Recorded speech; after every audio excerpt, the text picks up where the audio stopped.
Assalamualaikum warahmatullahi wabarakatuh. Selamat pagi, selamat siang, selamat sore, dan selamat malam.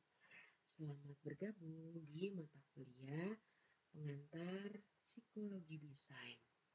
Nah, di mana materi ini menyambung dengan materi yang sebelumnya, yaitu part 2-nya. Dan di materi kali ini kita akan mendiskusikan tentang ada 16 motif yang dijelaskan oleh Reis pada tahun 2024 tentang manusia gitu ya, motif dasarnya gitu ya. Nah, pada tahun 2004 ini, Reis telah mengidentifikasi 16 motif dasar yang mendorong manusia dalam menjalani hidup. Dan semua motif ini dapat dikaitkan dengan ruang fisik atau interior lingkungan kita, baik secara langsung maupun tidak langsung. Nah, kita bahas yang pertama adalah aspek power gitu ya. Kalau dari aspek power ini di interior design, contohnya adalah di ruang persidangan. Nah, ini di slides ini udah tampil area atau ruang interior ruang dari persidangan. Kalau teman-teman ingat, sebelum kita mendesain ruang, kita harus tahu ruangnya itu tujuannya untuk apa dan aktivitas apa yang ada di dalamnya gitu kan ya. Nah, untuk di ruang persidangan ini, maka aktivitasnya adalah persidangan gitu. Nah, kemudian siapa saja yang terlibat?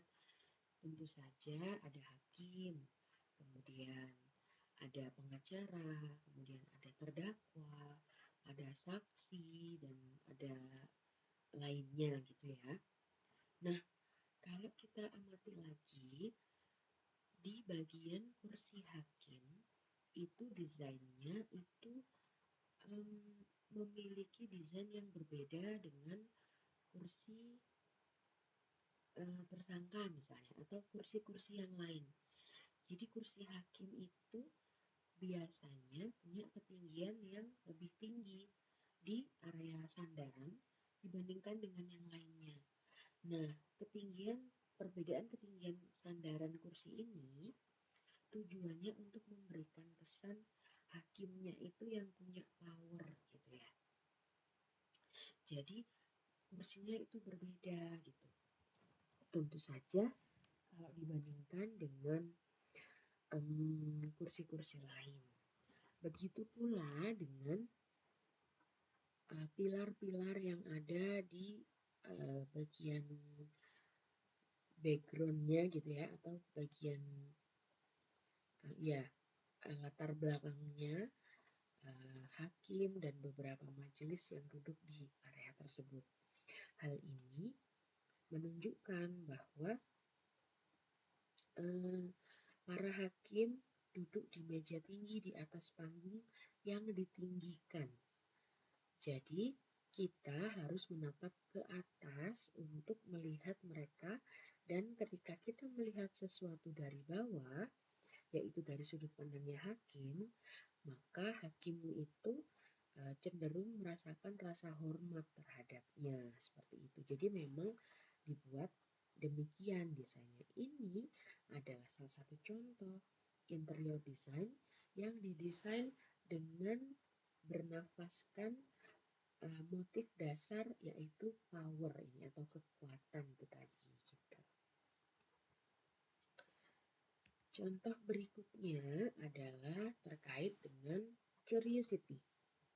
Sebuah ruang dapat membantu seseorang tumbuh dan berkembang sebagai individu dengan menyediakan kesempatan untuk belajar dan juga meningkatkan diri atau mengembangkan diri gitu ya.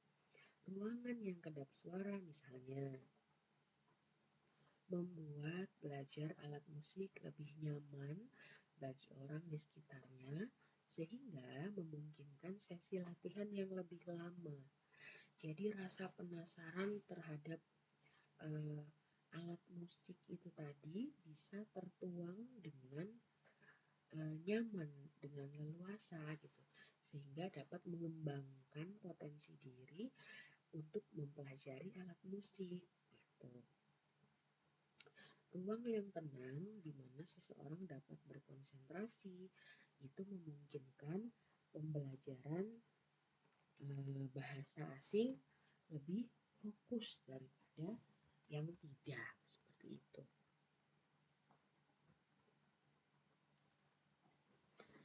Next, berikutnya adalah independence. Nah, independence ini artinya adalah yang sifatnya itu sangat berhubungan dengan subjektivitas. Ruang dapat membantu seseorang dalam mengendalikan kemauan. Misalnya, kemampuan untuk menjadikan suatu ruang lebih private dengan cara ditutup pintu atau gorden atau apapun itu agar lebih bebas atau leluasa ketika berada dalam sebuah ruang. Jadi misalkan kalau teman-teman pernah mendatangi area retail gitu ya, itu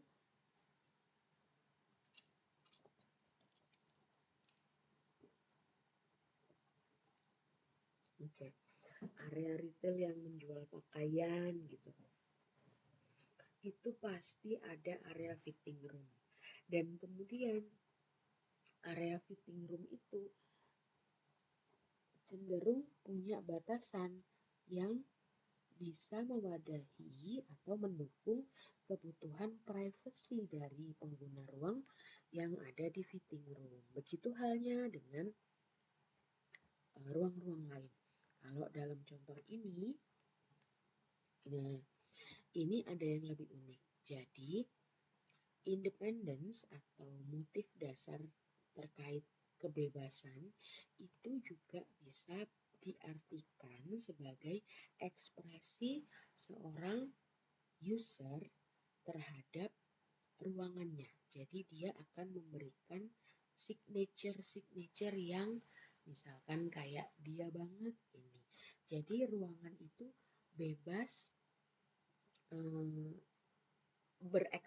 mengekspresikan dirinya dalam ruangan gitu. Jadi seorang user itu bisa mengekspresikan dirinya dalam ruangan dan itu terasa juga dengan hal sebaliknya. Jadi misalkan kalau kita lihat dalam ruangan dalam slides ini gambar yang paling kanan misalnya yang ada zebra nempel di pintu daun pintu gitu ya. Bisa jadi ketika kita melihat ruang ini, pikiran kita atau um, apa ya perkiraan kita atau dugaan kita itu akan mengarah pada sepertinya user yang punya ruangan ini itu karakternya nyentrik, tapi dia juga ternyata kolektor, misalnya kolektor barang antik yang dibuktikan dengan sofanya itu seperti sofa jadul yang kemudian direnovasi kembali karena warnanya itu lebih pop up gitu. Kemudian ada helai-helai kain yang warnanya itu kontras gitu ya, dan juga didukung dengan beberapa elemen estetis yang berbentuk hewan. Berarti ini bisa jadi yang punya rumah ini signature-nya atau citranya itu unik karena suka sama hewan-hewan misalnya seperti itu. Dan begitu pula dengan beberapa ruang lainnya. Next, berikutnya. Nah, apakah teman-teman ada yang pernah melihat nih ruangan yang ditampilkan dalam slides ini?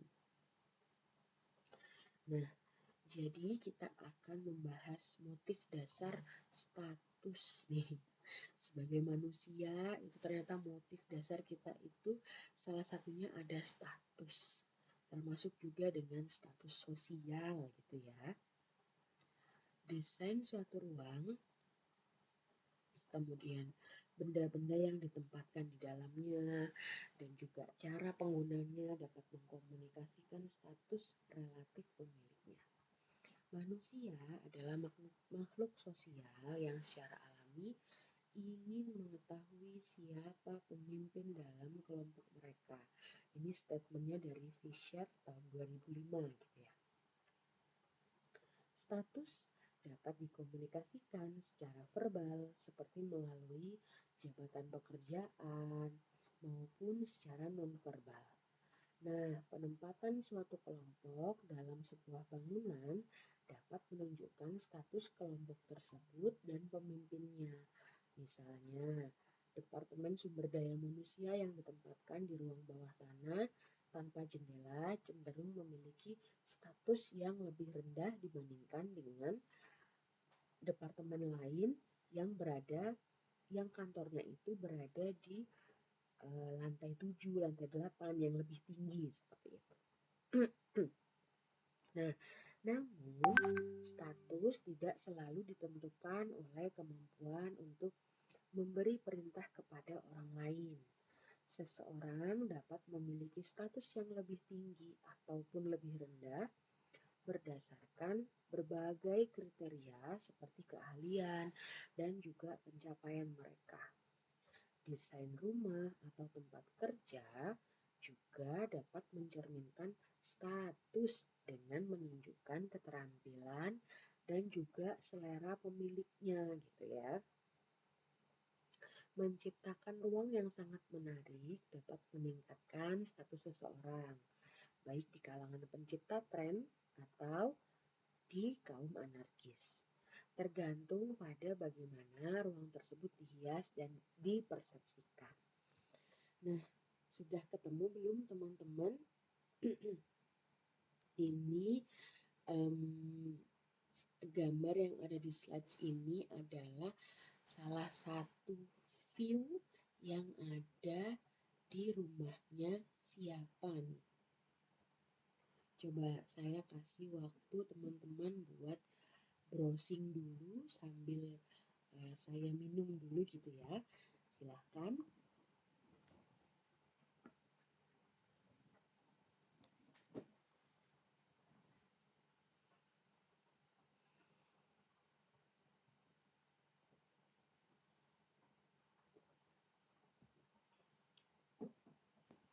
Oke, saya rasa sudah pada ketemu semua ya jawabannya.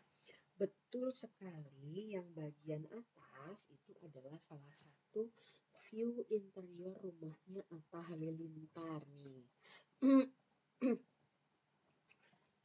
Kalau kita lihat yang gambar yang atas yang rumahnya Atta Halilintar ini didesain dengan banyak sekali jendela, jadi memanfaatkan pencahayaan alami dari luar ruangan begitu ya, dimasukkan ke dalam ruangan sehingga bagus juga dia bisa selain memberikan pencahayaan alami yang mendukung rumah pintar gitu ya, dan konsumsi listrik yang tidak berlebih. Nah, dalam dalam kesempatan yang sama, penggunaan banyak material kaca itu juga menimbulkan kesan yang lebih high class atau lebih mewah atau lebih mahal seperti itu. Menggunakan material-material yang mengkilat gitu ya. Kemudian hal ini didukung juga dengan adanya area keluarga yang terkesan sangat luas. Ada lebih dari 5 sofa gitu ya. 5 seat sofa dan ada karpet yang sangat besar di bagian tengah. Hal ini untuk mengakomodir kebutuhan aktivitas keluarga mereka yang relatif terdiri dari banyak anggota. Jadi memang ownernya ini lebih suka kumpul-kumpul misalnya seperti itu. Sehingga dengan ukuran yang besar ini, kemudian area yang sangat dibiarkan luas, terbuka luas, nah ini kesannya itu lebih mewah atau punya status sosial yang lebih tinggi dibandingkan dengan uh, penataan atau desain ruang yang tidak terlalu luas seperti itu. Nah, kemudian kalau kita lihat area yang di bawah, gambar yang di bawah itu adalah salah satu view interior dari rumah Raffi Ahmad dan Nagita Slavina. Nah, di sini ini vibes-nya berbeda dengan interior rumahnya Atta Halilintar gitu ya. Kalau rumah Atta Halilintar itu pakai warna-warna yang, oh ya tadi maaf saya lupa belum menjelaskan nih.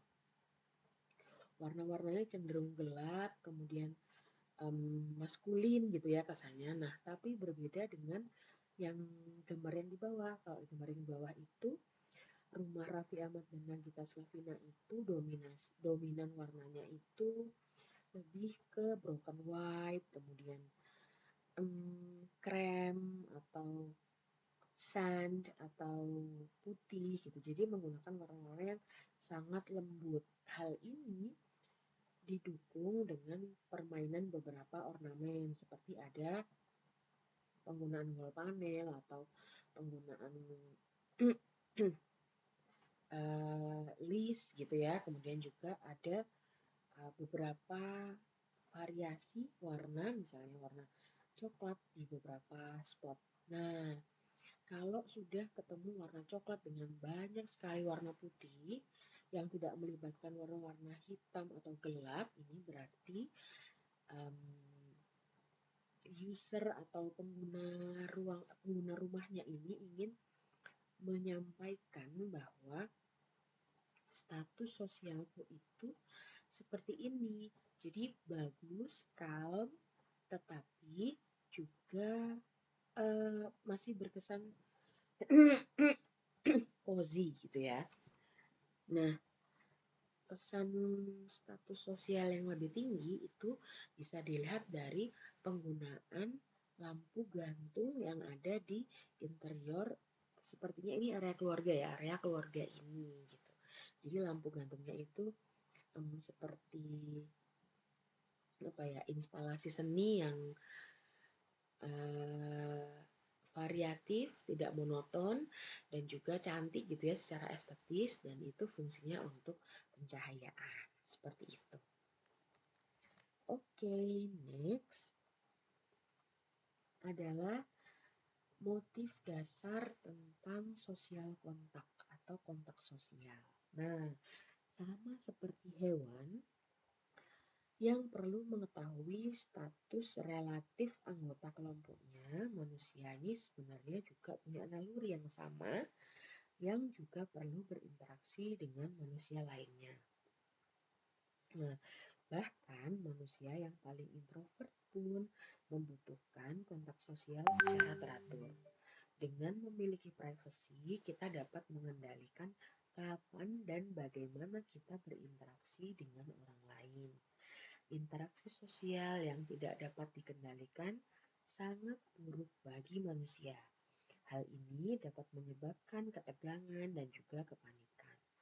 Nah, bagaimana sih kita mengimplementasikan motif status sosial kontak ini dalam interior design gitu. Sebagai seorang desainer, kita harus pandai-pandai mendesain tata letak, layout ruang atau layout furnitur yang dapat mengakomodir kegiatan sosial. Misalnya, kita harus mendesainkan owner kita area untuk keluarga. Jadi di area keluarga itu setiap anggota keluarga dapat berkumpul, kemudian bersosialisasi, kemudian berinteraksi antara satu anggota keluarga dengan yang lainnya. Begitupun juga misalnya dengan kasus rumah susun, kemudian apartemen, itu perlu ada area-area fasilitas yang dapat mempertemukan penghuni satu dengan lainnya untuk berinteraksi, untuk berkomunikasi, bersosialisasi, dan lain-lain.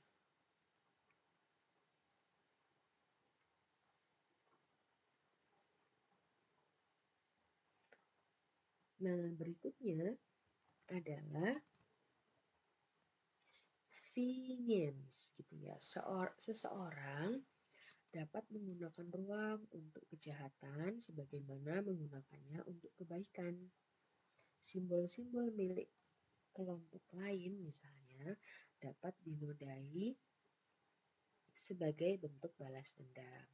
Bahkan pameran trofi kejuaraan pun bisa dilihat sebagai bentuk pembalasan di mana para pemenang merayakan kemenangan mereka di atas yang kalah. Jadi kita bisa mendesain sebuah ruangan itu dengan cara menitik beratkan pada kebutuhan psikologis atau kebutuhan mental dari owner atau pengguna ruang gitu.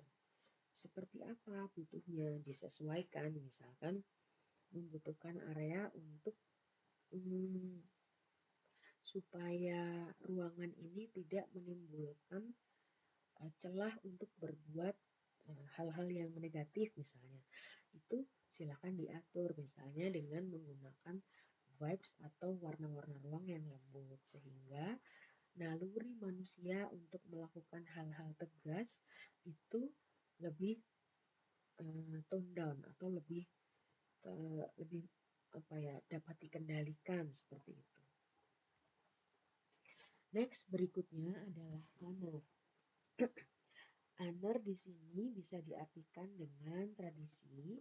Nah, sebuah tempat secara alami mengkomunikasikan sejauh mana kita menghargai tradisi.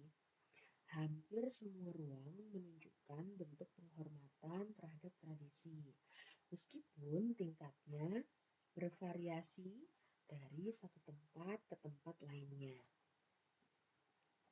Nah, sebuah ruang dianggap lebih tradisional jika memiliki banyak orang tanpa latar belakang desain bisa menebak elemen-elemen yang digunakan di dalamnya.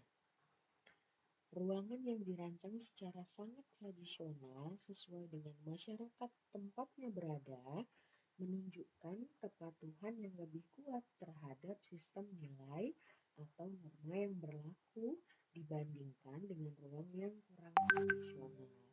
Jadi salah satu bentuk perwujudan apa ya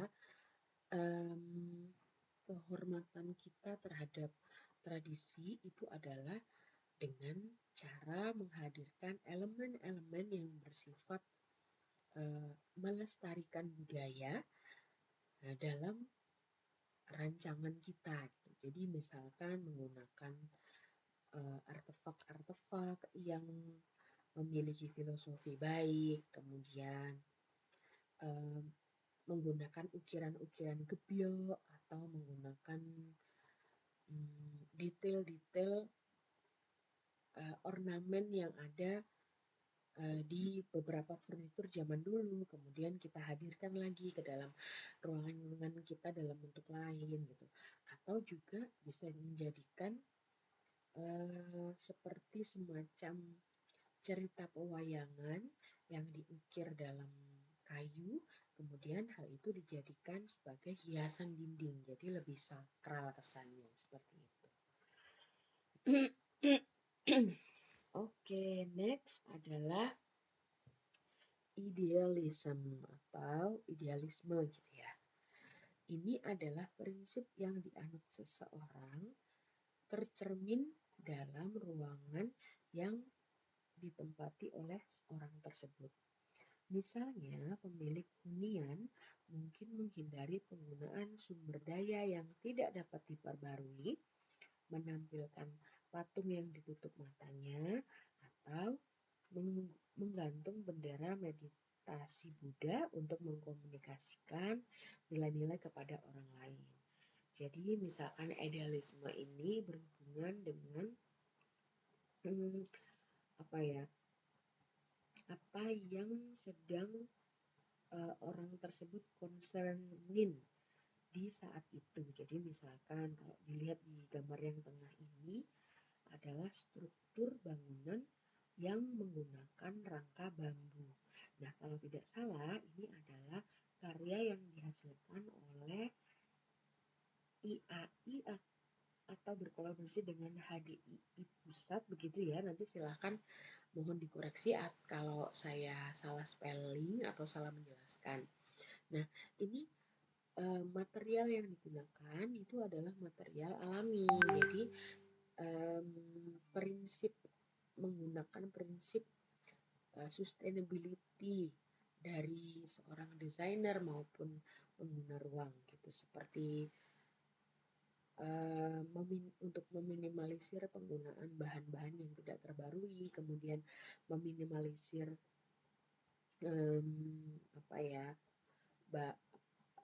limbah bahan bakar yang digunakan untuk transportasi dan lain-lain. Nah, ini semua berhubungan dengan si idealisme dari owner atau desainernya seperti itu.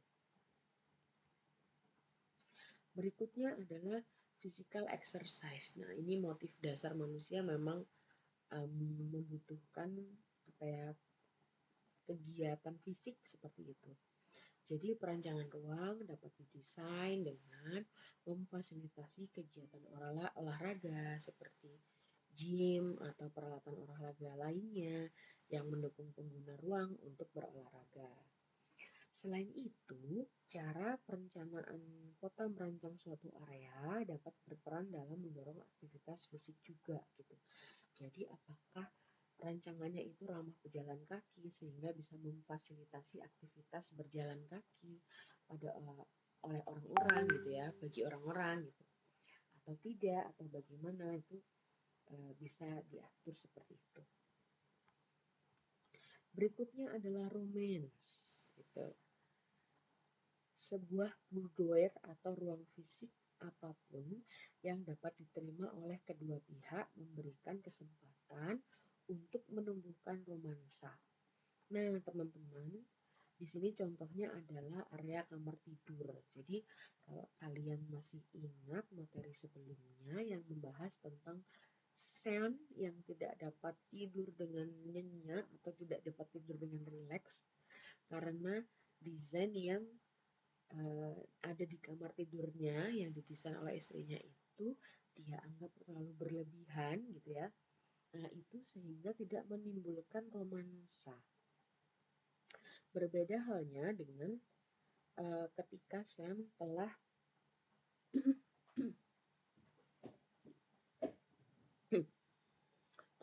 merenovasi atau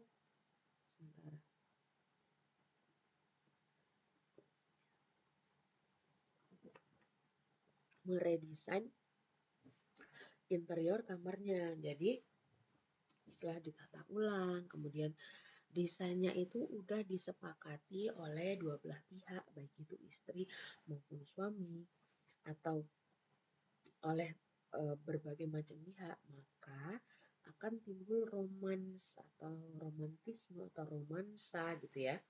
Sehingga ruangan yang didesain itu dapat memberikan perasaan baik kepada pengguna ruangnya.